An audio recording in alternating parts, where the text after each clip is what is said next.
दोस्तों अस्सलाम वालेकुम आदाब। मैं हूं आपका host Shakeel Khan Miller times Mumbai studio से और आज फिर हमारे साथ मौजूद हैं जनाब शफीक अहमद साहब।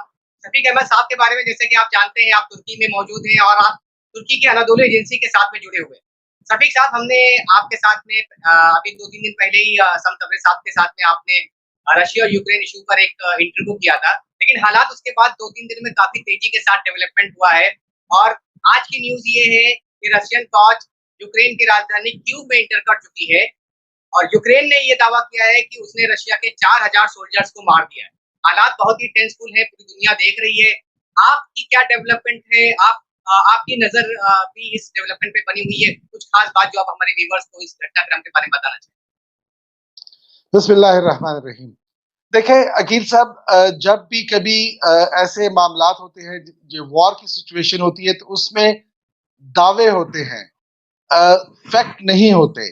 क्योंकि ये वॉर के साथ साइकोलॉजिकल वॉरफेयर भी है, रियलिटी यही है। क्योंकि मैंने खुद अफगानिस्तान की वॉर कवर की हुई है और मैं उधर था, बड़े आखिरी दिनों में था, तो मुझे जो पता चल रहा था कि जी जो इन्फॉर्मेशन आ रही है, दोनों पार्टियां दावे कर रही है, और जब आप खुद जाते हैं ग्राउंड पे तो रियलिटी डिफरेंट होती है। तो ये अभी हम जो देख रहे हैं कि मीडिया जो है, मोस्टली मीडिया वो एक कवरेज कर रहा है, एक तरफ की कवरेज कर रहा है। देखें एक चीज तो बहुत क्लियर है, जंग कोई भी अच्छा सोल्यूशन कभी भी नहीं होता। जंग का इम्पैक्ट चूंकि यूरोप में हो रही है, लिहाजा इसका इम्पैक्ट बहुत बड़ा है। उसका इम्पैक्ट अल्लाह ना करे कि फर्दर बढ़े, क्योंकि हालात ठीक नहीं है।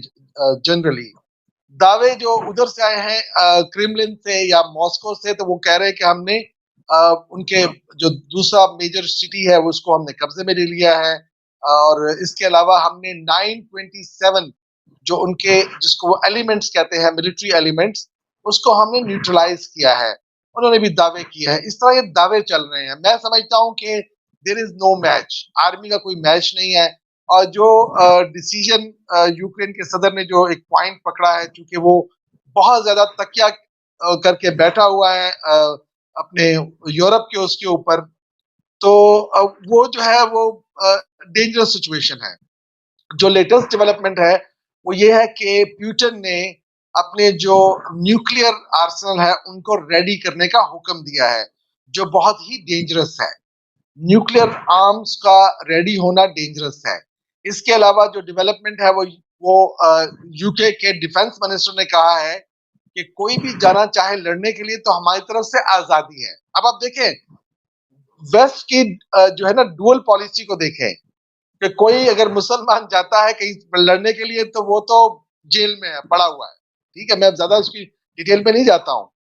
मामला चूंकि यूक्रेन का है, लिहाजा डिफेंस मिनिस्टर ने कहा कि people are allowed to fight against Ukraine, वो कि ऐसा नहीं हो सकता। देखिए रशिया कोई बहुत बेवकूफ मुल्क नहीं है, वो बहुत बड़ी सुपर पावर है, रही है, कमजोर हुई है, दोबारा ठीक होने की कोशिश कर रही है। फाइनेंशियली मसला सुपर पावर है, one of the major power. उन्होंने इनसर्कल किया हुआ है। फिर जो सबसे मजे की बात थी वो वो जो थी वो जर्मनी की तरफ से थी। जर्मनी ने कहा कि जी हम इतने हजार हेलमेट भेजेंगे उसको यूक्रेन को। तो लोगों ने बड़ा मजाक उड़ाया कि जंग हो रही है और आप हेलमेट भेज रहे हैं। तो अब उन्होंने अनाउंस किया कि हम वेपन भेजेंगे। अच्छा, अब सवाल अकील साहब ये है कि वेपन कैसे भेजोगे? पूरा यूक्रेन इनसर्कल किया हुआ है। तो ये जो मैं समझता हूं कि अल्लाह करे कि ये लड़ाई रात तक खत्म हो जाए। उन्होंने डेलीगेशन भेजा हुआ है बेलारूस, मॉस्को ने भेजा हुआ है। जो लेटेस्ट खबर आ रही है कि यूक्रेन भी राजी है अनकंडीशनल बात करने के लिए, तो दिस इज एक्सट्रीमली पॉजिटिव। तो मैं समझता हूं कि अल्लाह करे कि ये रात तक ही मामला खत्म हो जाए। जो हमने 3-4 दिन का ट्रेंड देखा है, तो ज्यादातर एक्टिविटी रात को होती है, दिन में नहीं होती। जो एक्शन होता है वो रात को होती है। अच्छा, एक जो नेगेटिव पॉइंट मैं नोट किया है वो यह है कि रशियन मीडिया या रशियन ऑफिशियल बहुत ज्यादा बात नहीं कर रहे हैं। लिहाजा जो हमें जो खबरें आ रही हैं मोस्टली वो एक तरफा आ रही हैं। जो भी इंटरनेशनल मीडिया है तो वो एक तरफा खबरें चला रहा है, और हमें क्लियर पोजीशन, मैं समझता हूँ एज अ न्यूट्रल, कि मेरा इससे कोई वो ताल्लुक नहीं है, तो मैं समझता हूँ सिचुएशन बहुत फ्लूइड है। ये दोनों तरफ से दावे किए जा रहे हैं, कोई क्लियरिटी नहीं है। जी शफीक साहब, ठीक है, अगर हम ये मान लेते हैं कि दोनों तरफ से जो दावे किए जा रहे हैं उसमें क्लैरिटी नहीं है और शायद आने वाले कुछ वक्त तक हमें क्लैरिटी नहीं मिलेगी क्योंकि दोनों ही बढ़ा चढ़ा करके दावे कर सकते हैं, लेकिन आपको क्या लगता है शफीक अहमद साहब की जो यूक्रेन के जो राष्ट्रपति हैं, खास तौर से उनके ऊपर काफी सवालात उठ रहे हैं। उनका जो पीछे का बैकग्राउंड है वो ये है कि वो एक कॉमेडियन थे, कॉमेडी करते थे, फिल्में बनाते थे। उसके बाद फिर वो, क्योंकि वहाँ पे डेमोक्रेसी है तो लोगों को अधिकार है, लोगों ने उनको राष्ट्रपति चुन लिया। लेकिन ये जो यूक्रेन कंट्री है, ना तो ये ईयू का सदस्य है, ना तो नाटो का सदस्य है, और अमेरिका से भी काफी दूर है। जिस तरीके से एक्शन लिया है यूक्रेन के राष्ट्रपति ने, क्या उससे उनके ऊपर सवाल नहीं उठते हैं कि उन्होंने किसके भरोसे इस तरीके से रशिया के साथ में जंग मोल ले ली? और वो अभी तक की जिस तरीके से उनके जो स्टेटमेंट आ रहे हैं कि उन्होंने अमेरिका से भी ये बात बोला, जब अमेरिका ने उनको ऑफर किया कि हम आपको स्पेशल विमान भेज देते हैं, आप यहाँ चले आइए, आपकी जिंदगी सुरक्षित रहेगी, तो उन्होंने बोला कि नहीं, हमें हमें सवारी नहीं बल्कि हमें हथियार मुहैया कराइए आप, ताकि हम इनसे लड़ सकें। तो आपको नहीं लगता है कि कहीं ना कहीं सवाल उठ रहे हैं यूक्रेन के राष्ट्रपति के ऊपर कि उन्होंने जिस तरीके से इस पूरे सिचुएशन को हैंडल किया, कहीं ना कहीं उनसे चूक हुई है? देखें, जो मैं समझता हूँ यूक्रेन का बुनियादी मसला ये है कि वहाँ पे हुकूमत कौन करे, और जो भी हुकूमत करे वो पपेट बन के करे। मतलब इससे पहले जो हुकूमत की 2013 में, तो वो प्रो रशियन गवर्नमेंट थी, लिहाजा उसको मुख्तलिफ वहाँ पे जो बहुत ज़्यादा डिमॉन्स्ट्रेशंस हुए तो उसको भागने पे मजबूर किया। उसके बाद जो आया तो प्रो वेस्ट जो है ना वो आया, प्रो वेस्ट वो गवर्नमेंट आई। अच्छा, अब क्या होता है, हमारे यहाँ जमहूरियत के नाम पे बहुत कुछ होता है, ठीक है। मैं तो जाती तौर पे, मेरा किसी कोई ताल्लुक नहीं है, जाती तौर पे मैं जमहूरियत का बहुत कायल नहीं हूँ, उसकी बहुत सी रीजंस हैं, ठीक है। अभी क्या है कि ये चूंकि इसको तजर्बा नहीं था, नहीं है, इसको पता है कि रूस एक बहुत ताकत है, इसमें कोई शक नहीं है, ठीक है। वो असल में वो बहुत कुछ एक्सपेक्ट कर रहा था, बहुत से दावे किए थे वेस्ट ने उसके साथ, जो कि वो चीखो पुकार करता रहा, उसे कंप्लेन भी की कि जो आप तो बड़ी दावे करते रहे, आपने तो कुछ भी नहीं किया, ठीक है। अभी भी जो ऐलानात हो रहे हैं, तो मैं समझता हूँ कि वो ऐलानात जो है ना वो फेस सेविंग है। आप कहते हैं जी, जर्मनी कहता है हम स्ट्रिंगर भिजवाएंगे, ठीक है, हम जो स्ट्रिंगर भिजवाए, अच्छा कहाँ से भिजवाओगे? ऊपर नो फ्लाई जोन है, ऊपर से जहाज उड़ा नहीं सकते, लैंड पे आप दाखिल हो नहीं सकते। अगर आपने दाखिल हो गए तो आप वॉर डिक्लेयर कर रहे हैं, आप अगर दाखिल हो गए तो आप वॉर डिक्लेयर कर रहे हैं। तो आप क्या करेंगे कि आप पोलैंड के जरिए कोशिश करेंगे। अच्छा, जब पोलैंड के जरिए कोशिश करेंगे, ये वॉर फैल सकती है।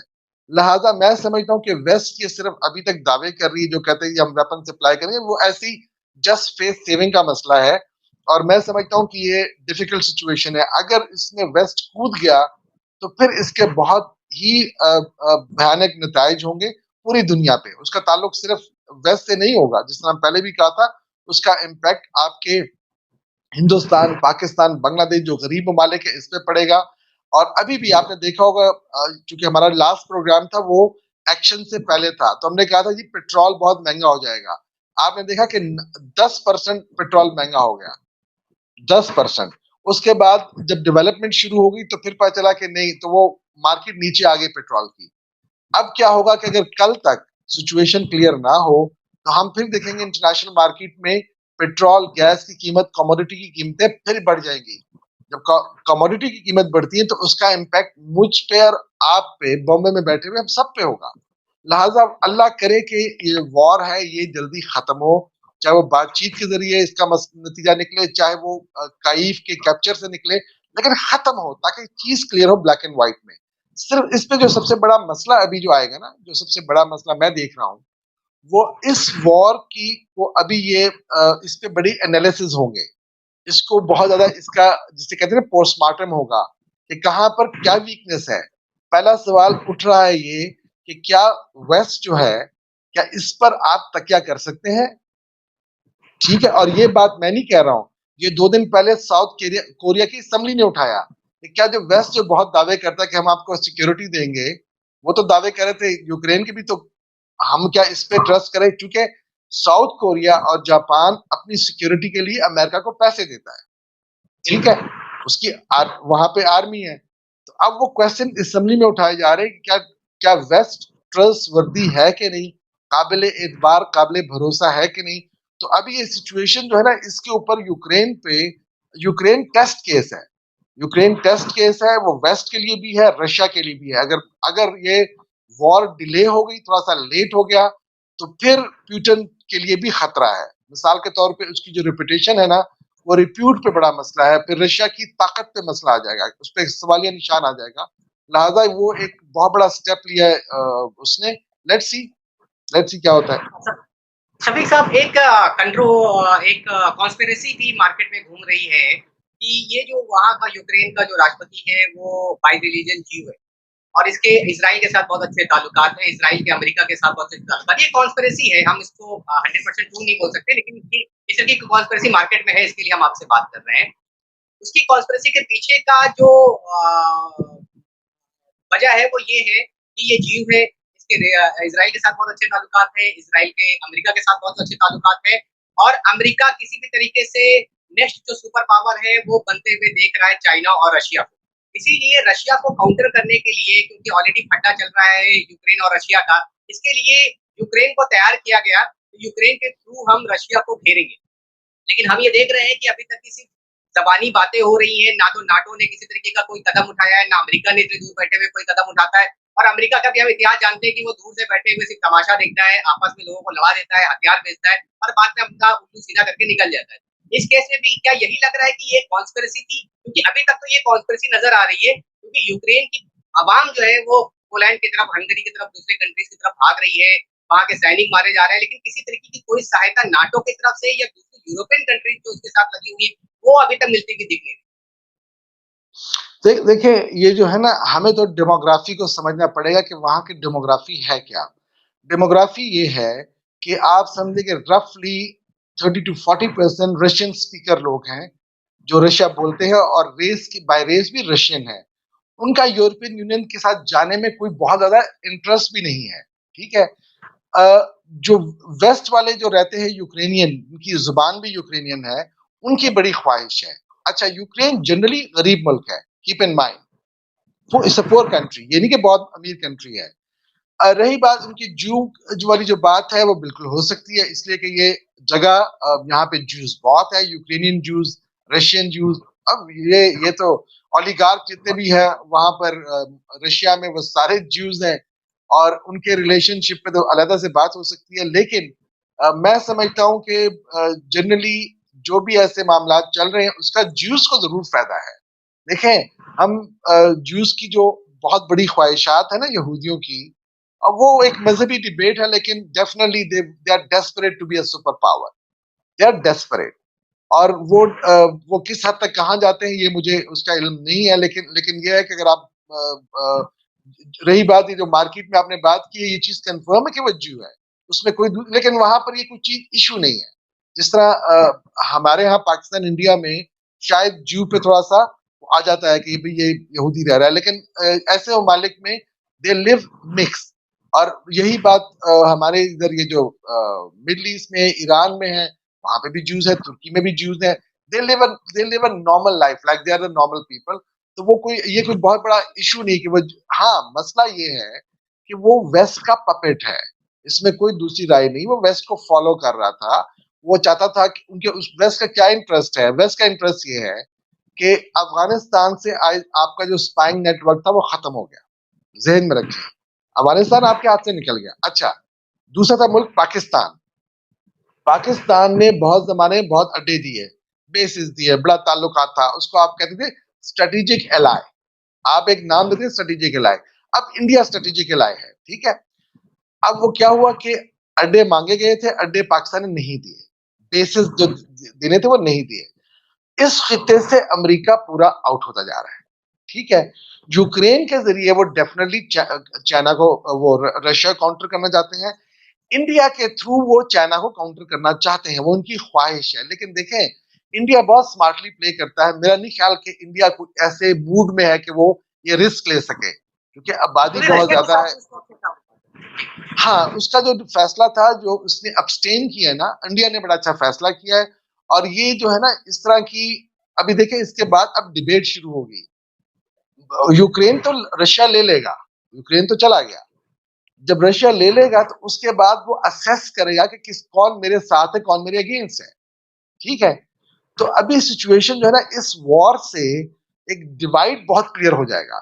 जो डिवाइड है ना कि कौन किसके साथ है, वो बड़ा क्लियर हो जाएगा।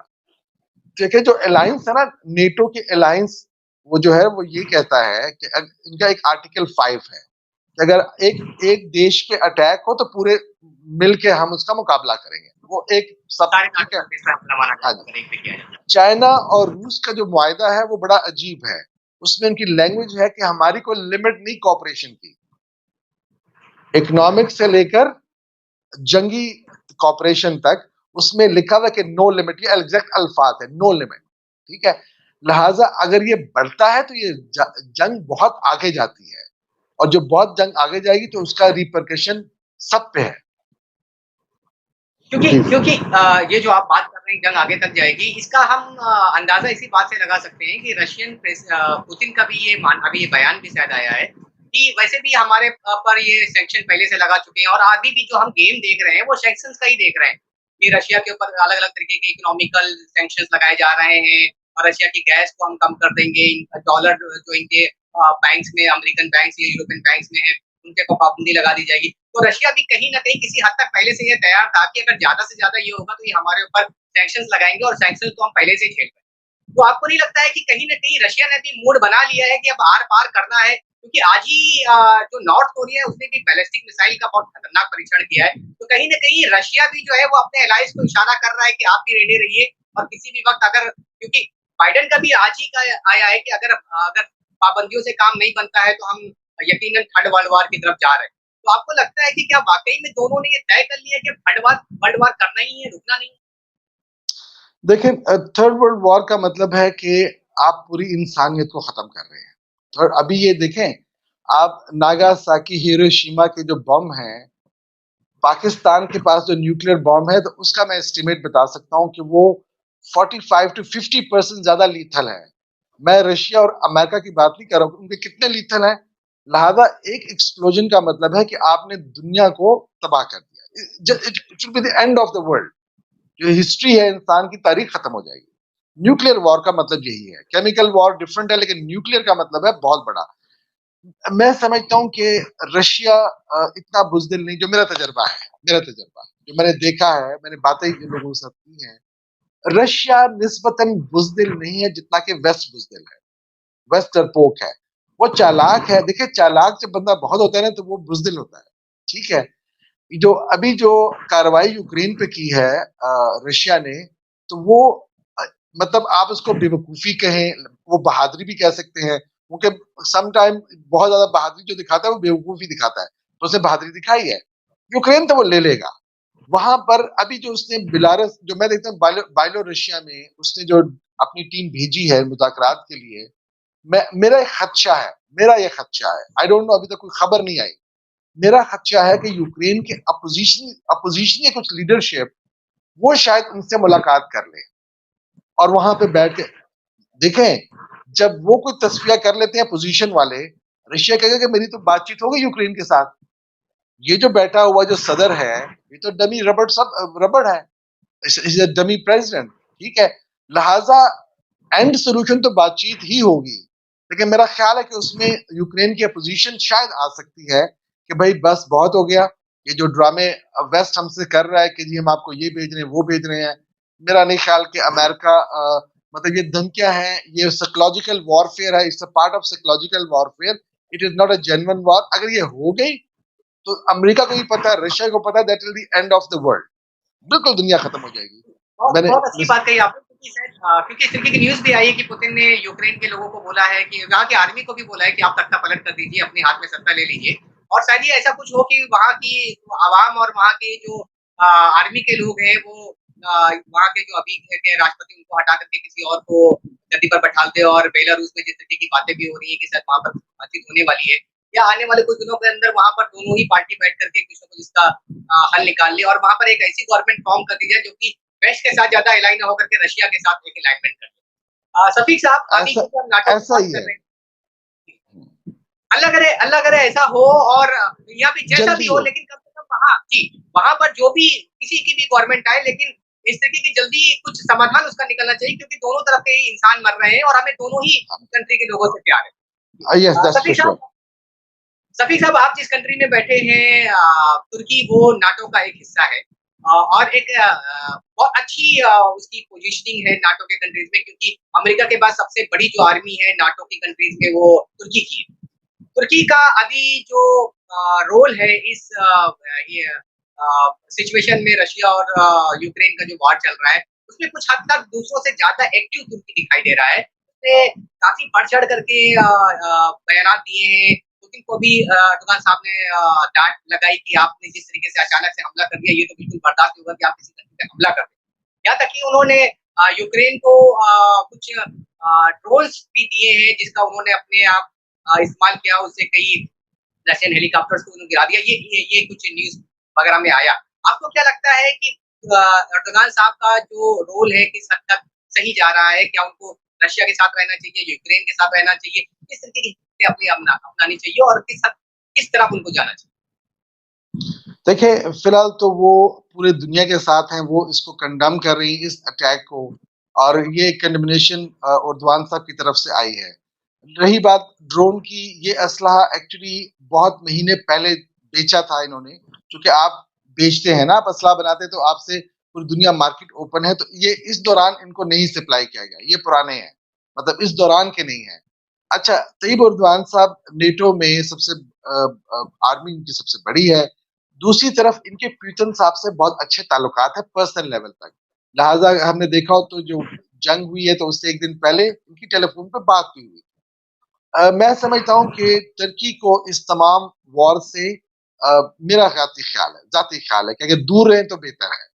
चूँकि उसकी रीज़न्स बहुत हैं कि तुर्की जिस तरह वेस्ट के और ममालिक हैं, जर्मनी है, ये सारे ममालिक, आपका जो रिलायंस है गैस के लिए वो है आपका रशिया के ऊपर। दुनिया की दूसरे बड़े ज़खायर दुनिया के वो रशिया के पास है, ठीक है? अभी अगर ये लड़ाई प्रोलॉन्ग करती है और ये सैंक्शन की बातें हैं कि जी हम ये करेंगे, वो करेंगे, ये आपका यूरोप अफ़ोर्ड नहीं कर सकता। रशिया को नुकसान कम होगा, यूरोप को ज़्यादा होगा, उसमें तुर्की का भी होगा नुकसान।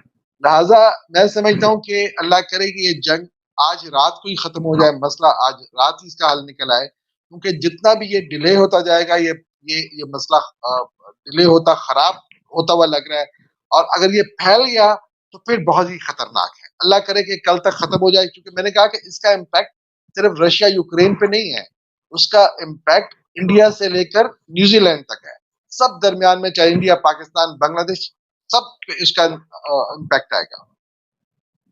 जी शफीक साहब, एक नई डेवलपमेंट जो हमने इस वॉर में देखी है वो है चेचेन के जो लोग हैं, चेचेन के जो सिपाही हैं, वो पहली बार पुतिन ने इंट्रोड्यूस किया है किसी दूसरी कंट्री के खिलाफ, और एक काफी बड़ी तादाद में चेचेनिया के जो सिपाही हैं, आर्मी को उन्होंने तैनात कर दिया है यूक्रेन के अंदर, बल्कि वो चले गए हैं और रशिया की तरफ से वो इस युद्ध में हिस्सा ले रहे हैं। तो इस बार रशिया को चेचेन के लोगों का क्यों इस्तेमाल करना पड़ा? ये हम जानते हैं कि वो बहुत ही बहादुर कौम है, बहुत बहादुरी से लड़ते हैं और उनकी बहादुरी के किस्से पूरी दुनिया में मशहूर हैं।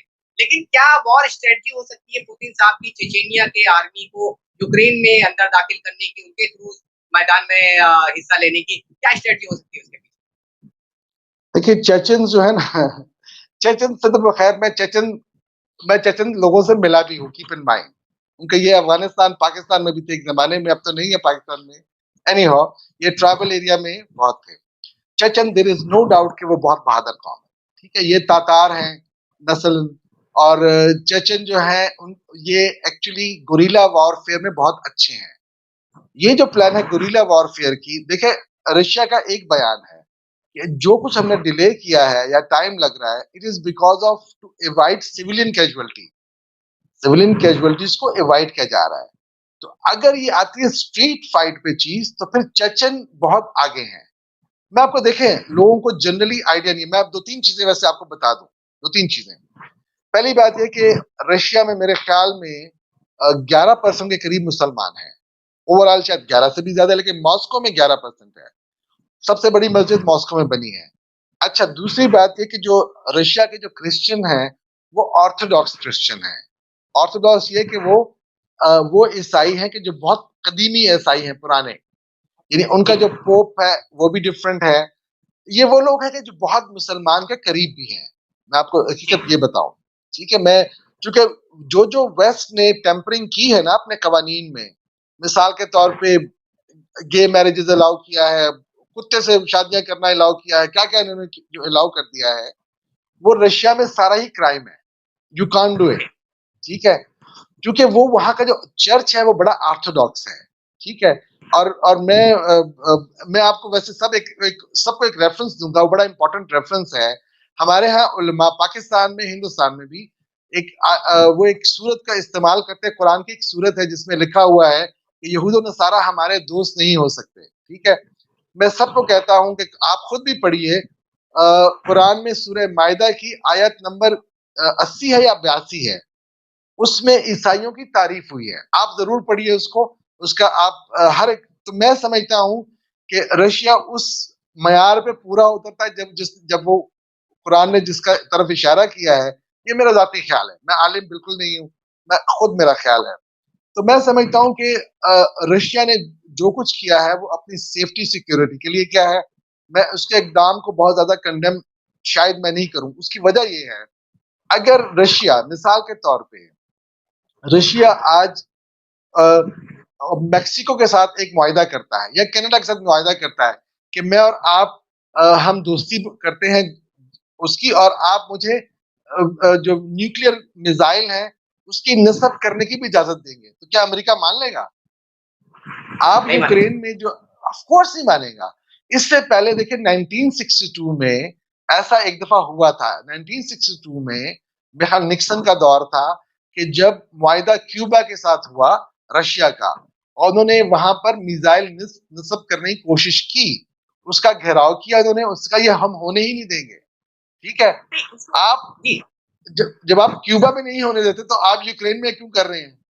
शफीक साहब, ये पुतिन पुतिन पुतिन की तरफ से भी यही, जो रशिया की तरफ से जो स्टेटमेंट आ रहा है वो यही आ रहा है कि यूक्रेन के बहाने नाटो हमको घेरने की कोशिश कर रहा है। क्यों ये यस, नाटो ऐसा ही है। यूक्रेन की सरहद तक आ करके वहां पर जो मिसाइलें लगा रहे हैं, इसका सीधा सीधा जो इम्पैक्ट है वो रशिया पे पड़ेगा कि आप रशिया को घेरना चाहते हैं। और ये किसी भी कंट्री की सॉवरेनिटी के खिलाफ है कि आप उसके इतने नजदीक पहुंच जाए कि उसकी अगर सुरक्षा को अगर दिक्कत होगी तो वो इस तरीके का एक्शन लेगा। ये बिल्कुल ऑब्वियस है, इसमें तो कोई दूसरी राय होनी ही नहीं चाहिए। लेकिन देखें, वेस्ट की एक बहुत बड़ी तारीख है झूठ बोलने की, बहुत बड़ी तारीख है। आप इन्होंने, लेकिन चूंकि अभी ये टेस्ट केस है नेटो, देखें अभी क्या है कि जो वेस्ट है उसको बहुत से फेल्योर का सामना करना पड़ा है, वन बाय वन ह्यूमिलिएशन। अच्छा, अब वेस्ट के पास बहुत सी चीजों का चारा भी नहीं है, चाहे वो सैंक्शन लगाने के, 20 मुल्कों पे सैंक्शन लगाए हैं, 20 ममालिक पे, उसमें ईरान भी शामिल है, उसमें वेनेजुएला भी शामिल है, उसमें नॉर्थ कोरिया, चाइना, ये वगैरह। अच्छा, चाइना उनकी अपनी बड़ी शानदार इकॉनमी है, लेकिन जब आप किसी और की इकॉनमी पे इस तरह के कदम लगाते हैं ना, तो बेसिकली उसका इम्पैक्ट अवाम पे पड़ता है। अवाम, यानी आप डायरेक्ट उसके अवाम को हिट कर रहे होते हैं। अच्छा, अब ये है कि आप जमहूरियत के क्यों इतने दिलदादा हैं?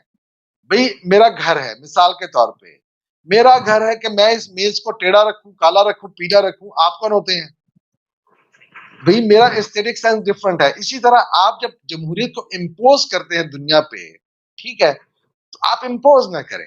हर बंदा अपने उसमें, अगर वो खुश है, इस्लामिक रिपब्लिक ईरान है, वो कहता है जी मैं खुश हूं अपने उस सिस्टम में, तो आप कौन होते हैं कि जी जमहूरियत, जमहूरियत के नाम पे ये वेस्ट जो है ना, बहुत, देखिए दो नाम को बड़ा मिसयूज करेंगे वेस्ट, ये याद रखें। एक भूलना नहीं, एक जमहूरियत का नाम यूज करेंगे जो उन्होंने सारे अरब ममालिक में किया। दूसरा, वो एनजीओ को प्रमोट करते हैं, एनजीओ के जरिए वो अपने एजेंडा को प्रमोट करते हैं, एजेंडा को प्रमोट करते हैं। लिहाजा मैं तो देखो हिंदुस्तान के लोगों को भी कहता हूँ, भाई एनजीओ पे जरूर चेक रखना चाहिए, उनके जितने भी लोग हैं उन पे चेक रखना चाहिए कि वो उनकी एक्टिविटी क्या है, क्योंकि वो अपना पैडलिंग करते हैं, अपना माशी और अपना पॉलिटिकल एजेंडा वो एनजीओ के थ्रू करते हैं। शफीक साहब, जैसे कि आप भी दुआ कर रहे हैं और हम इंडियंस भी यहाँ से दुआ कर रहे हैं कि जल्द से जल्द इस युद्ध का खात्मा हो और किसी पीसफुली तरीके से इसका नतीजा निकल सके। हम यूक्रेन के लोगों के साथ भी हैं, हम रशिया के लोगों के साथ भी हैं। ज़्यादा से ज़्यादा ये वॉर ज़्यादा लंबी ना खींचे और बहुत ही कम वक्त में इसका कोई सोल्यूशन निकले। लेकिन तकलीफ तब होती है शफीक साहब, जब हमारी ये जो दुनिया है ये डबल स्टैंडर्ड अपना, अभी यूक्रेन में जो लोग मारे जा रहे हैं वो भी आम इंसान है, वो भी हमारे जैसे इंसान है, हमें उनके लिए तकलीफ है। आज पूरा का पूरा वेस्ट उनके साथ रो रहा है, उनके साथ खड़ा है, और ये अभी चाहे वो दिखावे के लिए कर रहे हो या आज उनकी हिम्मत ना हो पा रही हो कि वो जा करके वहां पर यूक्रेन की मदद कर सके और रशिया के सामने डट के खड़े हो सके। लेकिन यही जब मामला फिलिस्तीन का आता है तो यही देश, यही यूरोपियन यूनियन, यही अमेरिका और फ्रांस और ब्रिटेन वगैरह जो है वो इसराइल के साथ खड़े हो जाते हैं। उनको उस वक्त फिलिस्तीन के बच्चे नजर नहीं आते हैं, वहाँ की बूढ़ी औरतें और यतीम बच्चे नजर नहीं आते हैं। तब वो इस तरीके की पाबंदियां रशिया के खिलाफ जैसे आज वो लगा रहे हैं, वो इसराइल के खिलाफ नहीं लगा पाते हैं। जबकि फिलिस्तीन भी अपनी सरजमी के लिए लड़ रहा है। सबको पता है कि वहां पर पहले फिलिस्तीन के लोग रहते थे, उसके बाद 1948 या 49 के आसपास जब इसराइल को 48 हाँ।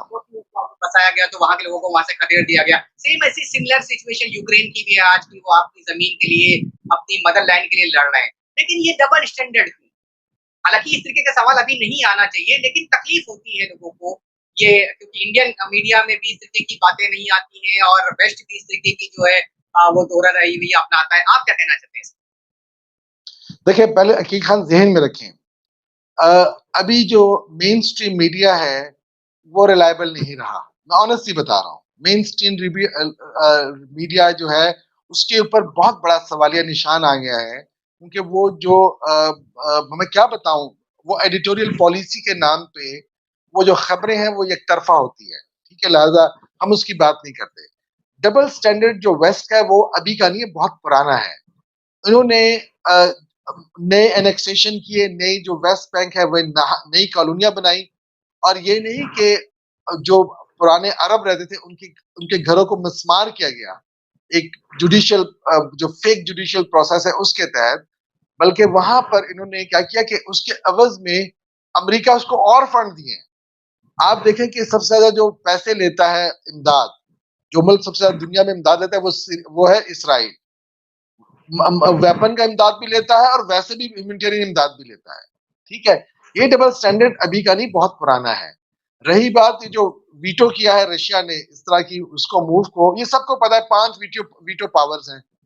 अब मुझे बताइए यार, ये 5 वीटो पावर, ये कौन सा इंसाफ है?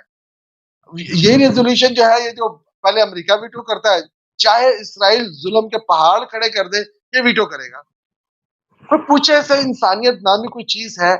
आप मुसलमान को बेचारों को इतना आपने पिस दिया है। और लेकिन मैं आपको वकील साहब एक चीज बता रहा हूं, ये इनकी होती पॉलिसी। जब ये रशिया टूटा और वहां पे रशिया वापस चला गया, अफगानिस्तान से निकल गया और रशिया खराब हो गया, इन्होंने टारगेट चेंज कर लिया। टारगेट हो गया मुसलमान। इस्लामोफोबिया के नाम पे फंडिंग, इस्लामोफोबिया के नाम पे इतनी फंडिंग हुई है कि आपको अंदाजा नहीं है। उसी के नाम पे एनजीओ बने, उसको फंडिंग की गई, सेमिनार, वर्कशॉप, मीडिया को पैसे दिए गए, सब कुछ किया गया। अब इस्लाम से दुश्मनी खत्म हो जाएगी, मैं आपको बता रहा हूं। अब ये फिर जो दुश्मनी आएगी वो फिर आएगी, अब सिर्फ रशिया से, चीन से दुश्मनी आएगी। लिहाजा अब इस्लामोफोबिया का मसला, दे वांट, देखिए इनको चाहिए होता है एक बोगी मैन या एक विलन चाहिए होता है कि where to sell the weapon. तो अभी जो है ना, ये अभी इस्लामोफोबिया मसला खत्म हो जाएगा। अब ये जाएंगे रशिया चाइना की तरफ डायरेक्ट हो जाएंगे, और अभी ये जो फंडिंग मंडिंग भी खत्म, पॉलिसी भी चेंज हो जाएंगी। लिहाजा ये जो यूक्रेन वाली जो वॉर है, रशिया यूक्रेन वॉर, उसको, इसकी असेसमेंट होगी, इसको रिविजिट किया जाएगा। इसको वेस्ट भी रिविजिट करेगा, रशिया भी करेगा, चाइना भी करेगा। लिहाजा ये सबके लिए टेस्ट केस है कि भाई जंग तो हुई नहीं इतने अरसे में, और ये अभी जंग है जो हम कह रहे थे ना कि इस सदी में जंग नहीं हो सकती है, बड़ी एडवांस है वगैरह, वो जंग हो गई है, ठीक है। लिहाजा इस पे तो अभी बहुत से इस पे रिसर्च होने हैं, और अभी जो चीजें होंगी ना, अभी आपके ब्लॉक्स फर्दर बनना शुरू हो जाएंगे। लेकिन मैं जो सोच रहा हूँ कि अभी इस्लामोफोबिया पीछे हट जाएगा, क्योंकि इस्लामोफोबिया के नाम पे जो आपने चूरन बेचना था, आपने मिडिल ईस्ट को तबाह कर दिया, लीबिया को तबाह कर दिया, सीरिया को तबाह कर दिया, आपने जो करना था कर लिया। अभी इस्लामोफोबिया के नाम पे चूरन नहीं बिकेगा, अभी आप डायरेक्ट रशिया चाइना की तरफ आएंगे। This is how the west will plan. Shafiq साहब, मैंने एक रिपोर्ट पढ़ी थी, उसमें अमेरिकन जो थिंक टैंक है उसने जो व्हाइट हाउस के सामने जो रिपोर्ट पेश की थी वो ये थी कि इस्लामोफोबिया के नाम पर हमने जो मिडिल ईस्ट में जिस तरीके से जितना वक्त बिताया है, उस दौरान रशिया और चाइना हमसे काफी आगे निकल गए।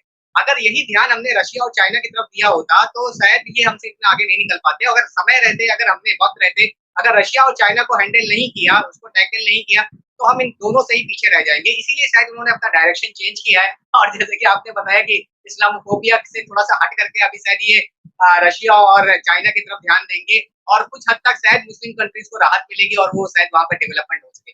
चलते चलते अल्लाह शफीक करे साहब, राहत मिले। अल्लाह जी करे बिल्कुल राहत बिल्कुल। मिले। जी, शफीक इंशाल्लाह साहब, चलते इंशाल्लाह। चलते एक लास्ट सवाल मैं आपसे करना चाहता हूँ। अभी जल्दी ही पिट-पिटा करके अमेरिका ब्रिटेन से सॉरी अफ़गानिस्तान से बाहर निकला है, काफ़ी बेइज्जती झेल चुका है। अब अगर यूक्रेन के जिस तरीके से हालात चल रहे हैं, अगर रशिया उस पर काबू पा लेता है, वहाँ पर अपनी पसंद की गवर्नमेंट बना देता है, तो आने वाले वक़्त में क्या हम ये समझे कि डब्बा गुल हो गया है अमेरिका का एज़ अ सुपर पावर? क्योंकि आज अगर रशिया ने यूक्रेन को काबू कर लिया, वहाँ पर अपनी मनपसंद सरकार बना दी, तो कल को चाइना ताइवान में बना लेगा।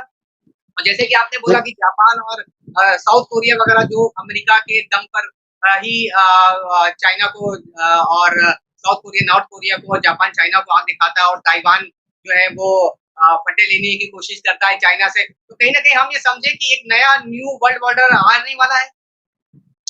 देखिए, जो मैं समझता हूँ कि अगर आप मिसाल के तौर पे हांगकांग की मिसाल में लेता हूँ, हांगकांग का एग्रीमेंट हुआ था 100 साला, ठीक है? जो कि 1989 में नहीं 1998 में खत्म हुआ, ठीक है? और फिर जो उनकी ये था जब कॉलोनियल पावर थी यहाँ पर बर्तानिया की, जब डीकोलोनाइज हुआ तो 100 साला एग्रीमेंट किया। वो 100 साला एग्रीमेंट 1998 में खत्म हुआ। इन्होंने दोबारा प्रेशराइज किया। चाइना की उस वक्त जो लीडरशिप थी वो वीक थी। उन्होंने कहा जी आप 50 साल और दें, ठीक है? 50 साल एक्सटेंशन ली। लेकिन मैं समझता हूँ कि नहीं, अभी 50 साल वाला टाइम खत्म हो गया।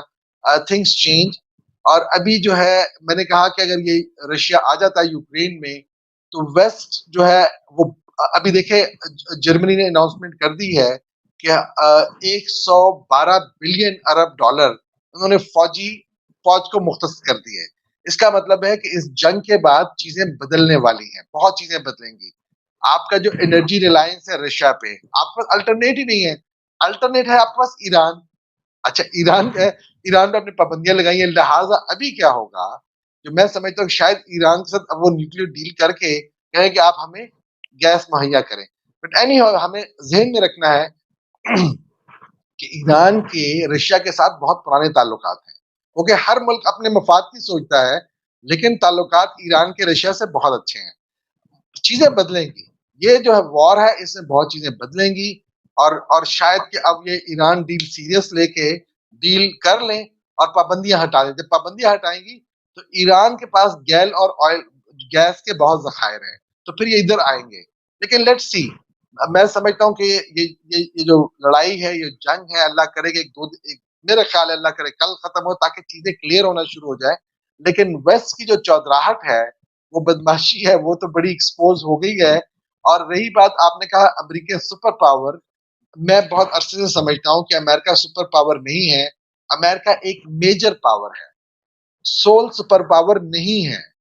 आप यकीन जाने कि आपको पता है कि चाइना का कितना मकरूज है अमेरिका। चाइना आज चाहे तो अमेरिका की इकोनॉमी को धड़ाम से गिरा सकता है, लेकिन चाइना ऐसा नहीं करेगा। इसलिए कि चाइना नहीं इकोनॉमिकली करेगा क्योंकि चाइना को खुद बहुत बड़ा नुकसान हो जाएगा। सिंपल यही है। तो मैं समझता हूँ कि अब ये जो चीजें हैं ना, अब वो कोई बहुत बड़ी सुपर पावर नहीं, तो हमारा बना हुआ है, एक हमने कंसेप्ट बनाया हुआ है। रही बात तरक्की की, मैं ऑनेस्ट सी बताऊं, जो हमारा जो फार फार ईस्ट है, जिसमें क्या है, Thailand, Malaysia, Singapore, Korea, China, उनकी डेवलपमेंट आप देख लें तो यूरोप उसके सामने कुछ नहीं है। मैं अमेरिका भी गया हूँ, यूरोप भी गया हूँ, मैं मुझे तो ऑनेस्टली स्पीकिंग मैं कोई स्टैंडर्ड को मैच ही नहीं करता। वो इतने इतने आगे गए हुए हैं, वो इतने आगे हैं कि ये स्टैंडर्ड को मैच ही नहीं करते। सिर्फ बदमाशी है पेट्रो डॉलर की, क्योंकि आप दुनिया में ट्रेड जो कमोडिटी करते हैं वो डॉलर में करते हैं, तो उसी बदमाशी को वो कैश करता है। Otherwise there is nothing, there is nothing. जी शफीक साहब, लेकिन आने वाले वक्त में जैसा आपने बोला कि हम नए सब बंदियां देखेंगे, कुछ नए गठजोड़ बनेंगे। और शफीक साहब, बहुत बहुत शुक्रिया अपना कीमती वक्त देने के लिए, इस डेवलपमेंट पे बात करने के लिए। और हम भी अल्लाह से दुआ करते हैं कि जल्द से जल्द इस युद्ध का खात्मा हो, कुछ इसका सोल्यूशन निकले, ताकि दोनों तरफ से जो इतना इंसान मारे जा रहे हैं, बेकसूर लोग मारे जा रहे हैं, वो बच सके और इसका कुछ पीसफुल सोल्यूशन निकल सके। सभी का बहुत बहुत शुक्रिया हमारे साथ बहुत इस शुक्रिया अकील साहब, थैंक यू वेरी मच। किसी अन्य मुद्दे के साथ हम आपसे फिर से मिलेंगे। तब तक के लिए व्यूअर्स हमें और सभी साहब को और अपनी मिलत टाइम्स की टीम को इजाजत दीजिए। किसी अन्य मुद्दे के साथ हम आपसे फिर से मिलेंगे। बहुत बहुत सनशाइन हर्बल मायूस शादीशुदा मर्दों के लिए जड़ी बूटियों से तैयार करदा असरदार दवा। इसके अलावा वजन बढ़ाने और मोटापा कम करने के लिए लाजवाब दवाएं इंडिया में कहीं भी हासिल करने के लिए अभी कॉल करें। हमारी वीडियोस देखने के लिए बेहद शुक्रिया। मिल्लत टाइम्स की खबरें पढ़ने, सुनने और देखने के लिए गूगल प्ले स्टोर से ऐप डाउनलोड करें। यहां आप उंगली की क्लिक में पढ़ सकते हैं 4 ज़बानों में न्यूज़, उर्दू, हिंदी, अंग्रेज़ी, बांग्ला। आप ऐप पर मिल्लत टाइम्स की वीडियोस भी देख सकते हैं। अगर आप YouTube पर देख रहे हैं तो रेड बटन को दबाकर चैनल को सब्सक्राइब करें और बेल आइकन ज़रूर दबाएं। फेसबुक पर देख रहे हैं तो पेज को लाइक और फॉलो ज़रूर करें। ट्विटर और इंस्टाग्राम पर भी मिल्लत टाइम्स को फॉलो करें। मिल्लत टाइम्स की स्टोरीज हासिल करने के लिए टेलीग्राम और व्हाट्सएप पर बराह रास्त हमारे साथ जुड़ सकते हैं। हमारे काम से आप मुतमईन हैं तो इसे जारी रखने और मजबूत बनाने के लिए हमें सपोर्ट करें। स्क्रीन पर दिख रहे और डिस्क्रिप्शन में दिए गए अकाउंट नंबर पर मिल्लत टाइम्स को अपनी रकम भेज सकते हैं। अगर आपके इलाके का कोई मामला है, आपकी मसाइल को मीडिया में जगह नहीं दी जा रही है तो हमें ईमेल करें या व्हाट्सएप पर मैसेज करें। हम उठाएंगे आपकी आवाज़। मिल्लत टाइम्स मतलब मजलूमों की आवाज़, नफरत के खिलाफ जंग, फर्जी खबरों से निजात। www.millattimes.com